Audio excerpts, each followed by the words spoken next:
Namaskar. Hello and welcome to Travel World Online, your one-stop destination for everything. Travel, from business to leisure, from insights to inspirations. Today's guest has seen the Indian travel trade from inside out. And now he is giving India a new window to the world. So today we are joined by Mr. Chetan Gupta, former secretary of ADTOI. He is based in Australia now, where he runs Aussie Grand Tours, a leading DMC catering to Indian travelers. From promoting India as a destination to now showcasing Australia to Indians. Let's hear from him what's changing in Australian tourism and how Indian travel professionals can make the most of it. Welcome, Chetan. Thank you, Dilji. Thank you so much. Thank you for taking our time. Chetan, let's start from the beginning. How did the journey from ADTI secretary to running your own DMC in Australia? And what inspired to choose Australia? Thank you, Dilji, first of all, for inviting me today to have this podcast and to discuss about Australia as a tourism destination and what it holds for everyone in India. It's a great question. What inspires me to start an Australian DMC and was being secretary for ADTI for 4 years. It was a remarkable journey. ADTI is really close to heart. We did our best to bring up domestic tourism at that time. But then COVID happens and everything came to stay. It also gives me an opportunity to think again what I was doing and what I want to do. So we were kind of a travel agent in Delhi who were using everything and doing everything with regards to domestic tourism, outbound and inbound. So a thought come into the mind to pick up one product which is niche and not many people are doing it.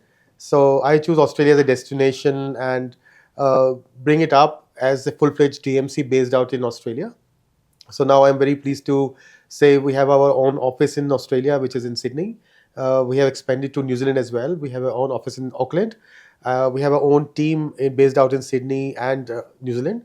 Our back office is still in India, same office, and we have a staff here, operations team, accounts and sales, who is looking after back-end and entire work within India for Indians. If I say about my main markets, of course, India is the main market. I am an Indian. I know how Indians travel and what they want.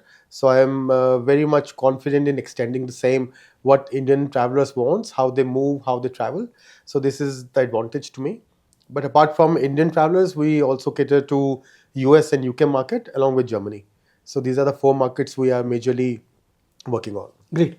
Chetan, put some light on the challenge you faced starting your own DMC there. Yes. As any new business startup, we also face a lot of challenges in the beginning.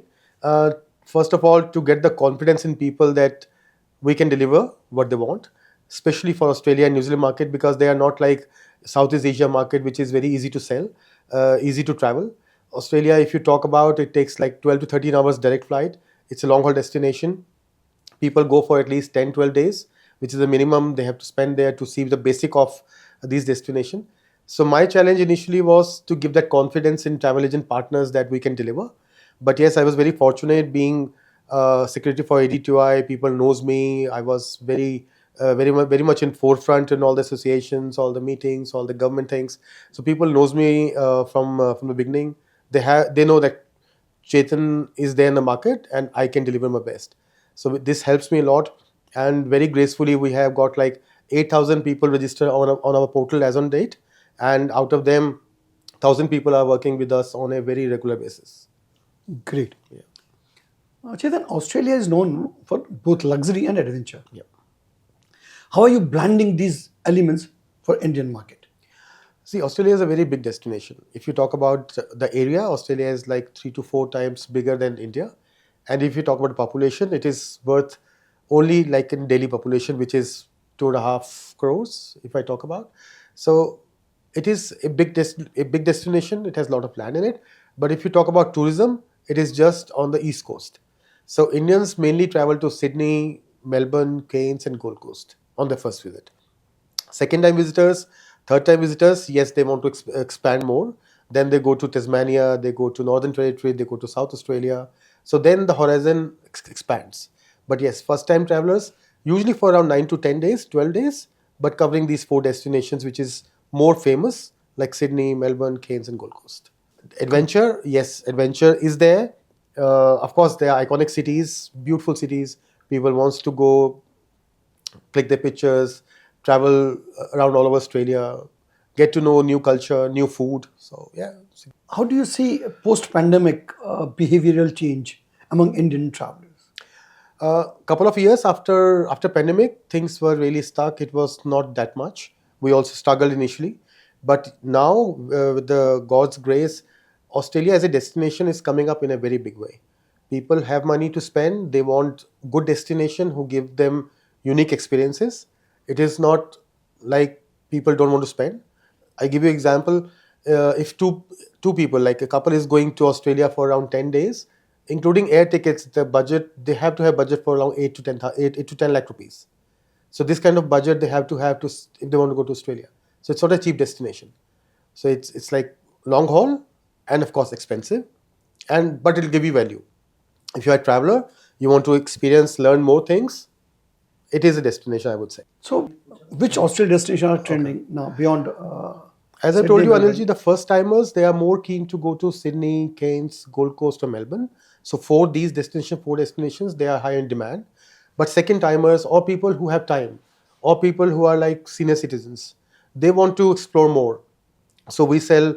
There's a beautiful destination called Uluru, which is like Alice Spring in Northern Territory. This sells better. There's a state called Tasmania, which is down south, that sells better in Indian market. So these are few of the destinations which sells apart from this typical 4 sector thing. See, for benefit of my viewers who are B2C, the people who want to visit there. So, can you little elaborate about these destinations you're talking about? What one can expect in these destinations? Sure. Being in the industry for like 25 plus years, we are purely B2B agents. First of all, we are not catering to B2C market. But yes, my challenge today is the agents who are selling Australia, they themselves doesn't know much about the destination. Exactly, yes. So they don't know what to sell. They don't know how to sell. We very regularly organize webinars and training sessions for the agents. And I'm very pleased to say we have conducted like 500 agent webinar till date to give the destination knowledge, to give the product knowledge, what is there to sell, what is there to see. So this is what we're doing. Coming to your question. Let me, because that's what my next question was. How important is training of travel agents is important? Yes. Because, the people do false selling. They don't know about the destination and they're marketing it. That's also It's a always main a challenge. That's also a main challenge we are facing, Anilji, because what is happening? There are agents who are not very familiar with the destination. They don't know what is famous places to cover. They don't know where to go and what are the actual major places to go. So what they're doing, they are sending a query to 2-3 agents, and without saying any name, there are agents in the market who are not giving exact value of the money. So just to bring down the cost, they cut out the main destinations. They cut down the main attractions. So what is happening? People are coming to us that they're getting a cheaper price in the market. Then we come back to them. Okay, let us do apple to apple comparison. But we are offering what you are getting. And then they come to know we are offering like a lot of new things, a lot of extraordinary things, which is a must do in Sydney or Melbourne or as in Australia. My challenge is lack of knowledge. So this is what we are doing. We are planning to conduct one webinar every month, which is a webinar for half an hour and then a training session for 1 to 2 hours. We'll give you exact demo, exact information about the destination. Like if you're sending your clients to Sydney, what they're going to see in Sydney, how many nights are important, where they're going to have their meal, what is the nearby restaurant for their lunches or dinners, what kind of transport we'll be giving, or what kind of transport they will be expecting, what is the meet and greet. People are coming for the first time. They should be feeling comfortable when they reach at the airport. True. So from reaching at the airport till the departing at the airport, we'll take care of everything. So you have been on both sides, associations, leadership, and entrepreneur overseas. What's the biggest difference you experienced between the two ecosystems? If I talk about India and Australia, they both are very different countries. Systems, procedures are very high in Australia. No one can just start their company and start doing business. It's a proper procedure. We need to adhere. Proper licensing we need to obtain. Proper insurances we need to obtain. So things are very much systematic, I would say. Indian market is still not that structured, I would say. There are a lot of things which we can do. I tried my best to structurize this industry, but I think a lot of things needs to be done to actually to make the things systematic and do business systematically. What's your advice to travel agents who want to connect with a DMC in Australia or anywhere, to effectively market the destination Yeah. In the right perspective? That's very important. So if you're talking about Australia, I would say connect us. We are Aussie Grand Tours, of course, your own DMC in Australia. But if you ask me advice for my travel partners, B2B agents, I would say don't fall for cheap rates. Just do not fall for rates who is giving cheaper. Go for the credibility. Go for the setup. Like a company has their own office there. Company has their own team there. Company has their own products there, own transportation there. If your clients are there, who's going to take care of them? There's a time difference of around 5.5 hours today between Delhi and Sydney. If my partner is sitting in Delhi and their clients are in Sydney, and I'll give you an example, if their clients have a pickup 8 o'clock in the morning, so that means it's going to be like 2:30 here in India. So I don't want your client to call you. And I assure you, if you are working with us, your clients will not call you. Our team is there. So I would say check the credibility, check the team. Like they have an on-site support. We have got 24/7 on-site support. We have got 3 people only in the team in Australia who looks after ongoing files, just to be in them, just to be in touch with them. Where our clients, they're comfortable, they are okay there, they're enjoying.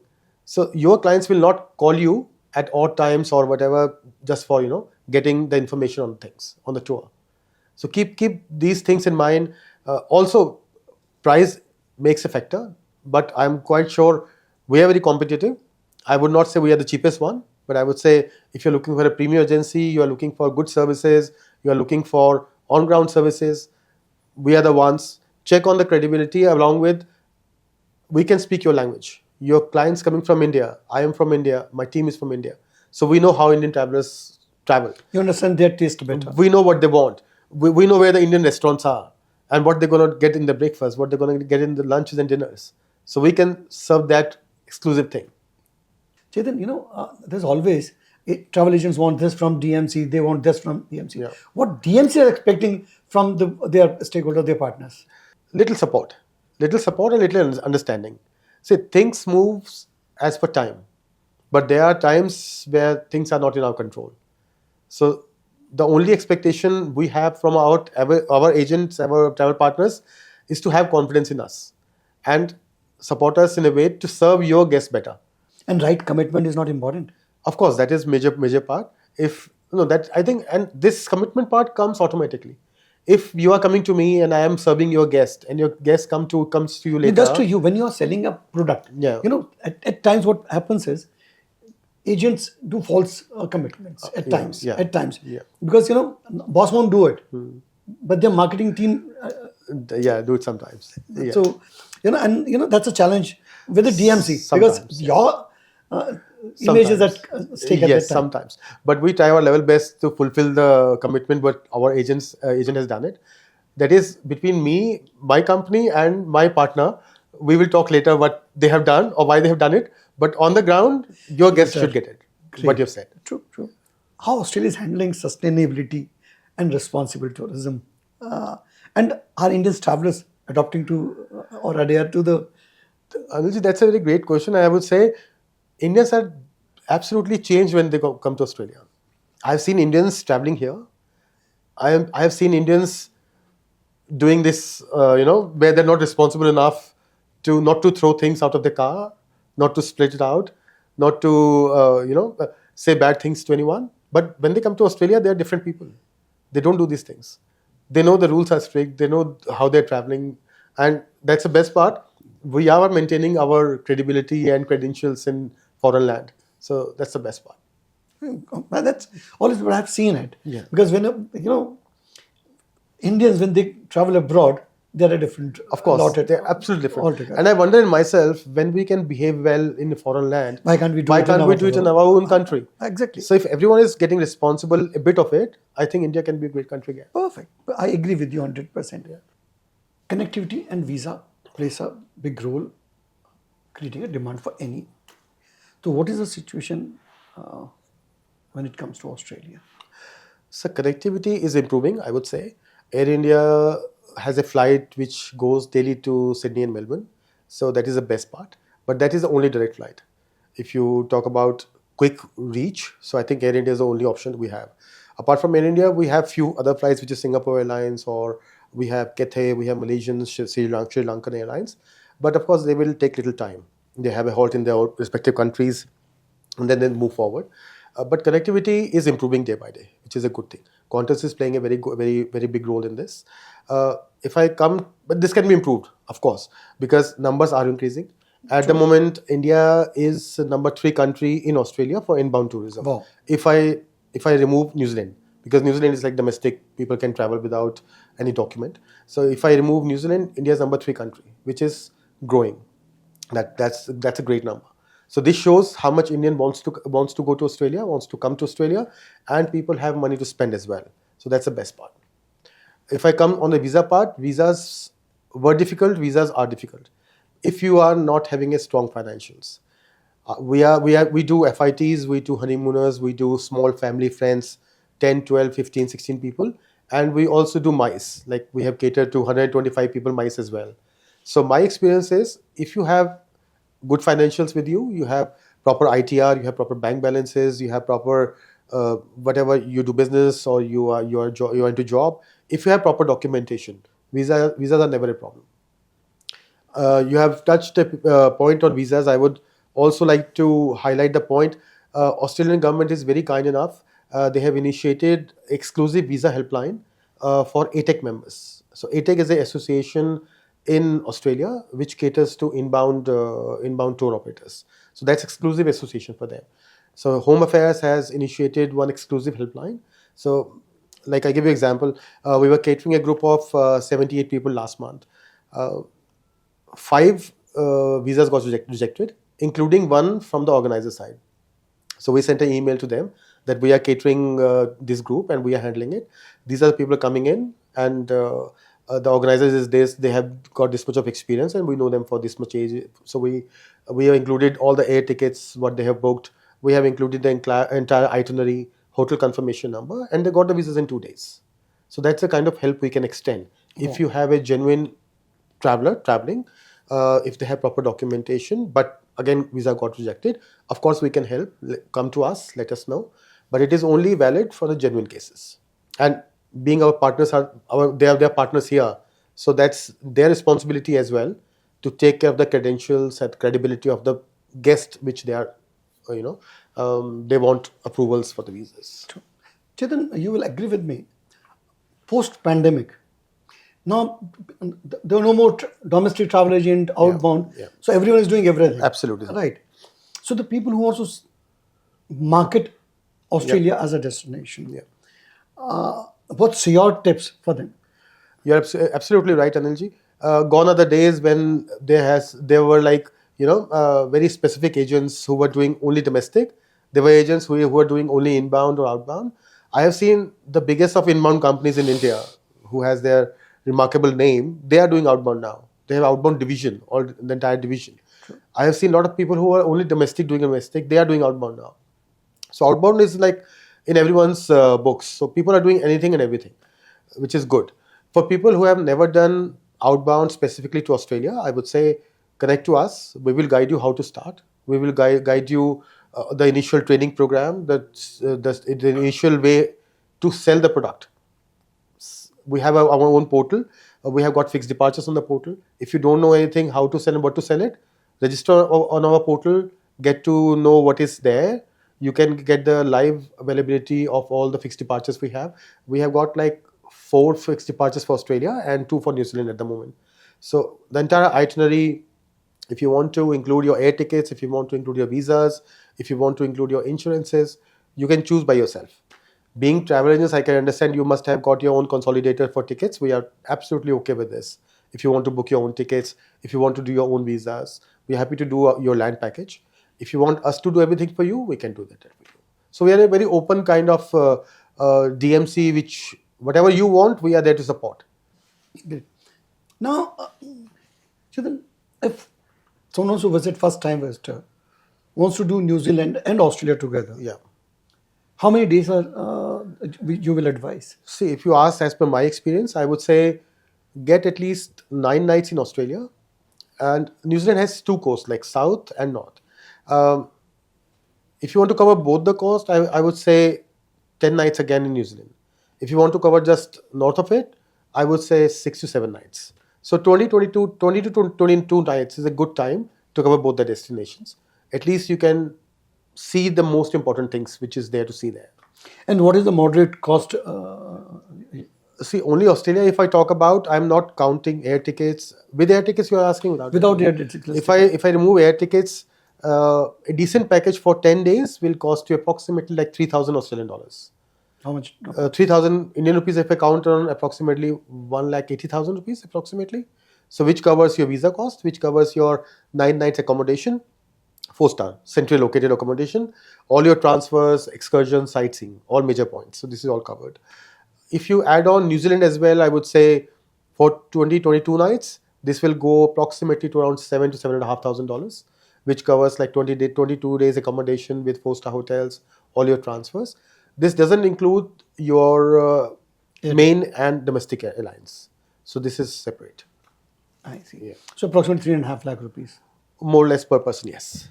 So if you count on tickets as well, that's going to be around 1.5 lakh something. So to cover both the destination, 10 to 12 lakh rupees for 2 people.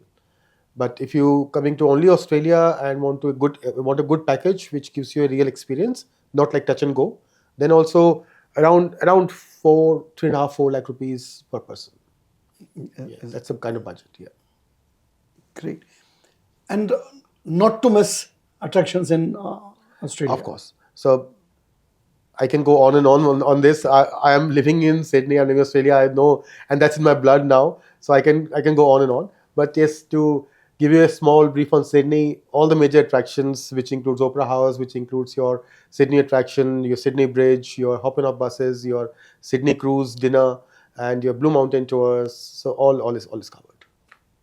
Great. Thank you very much taking out time. It is my pleasure. For this insight. It is my pleasure. In fact, now I am also excited.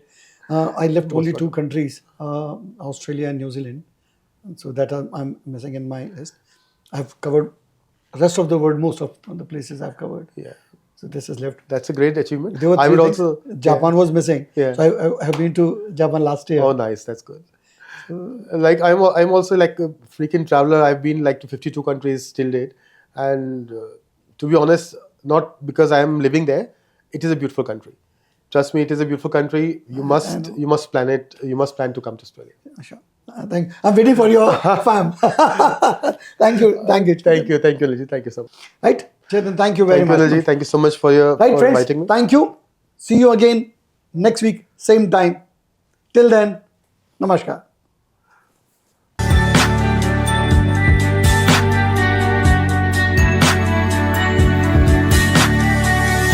You are watching Travel World Online.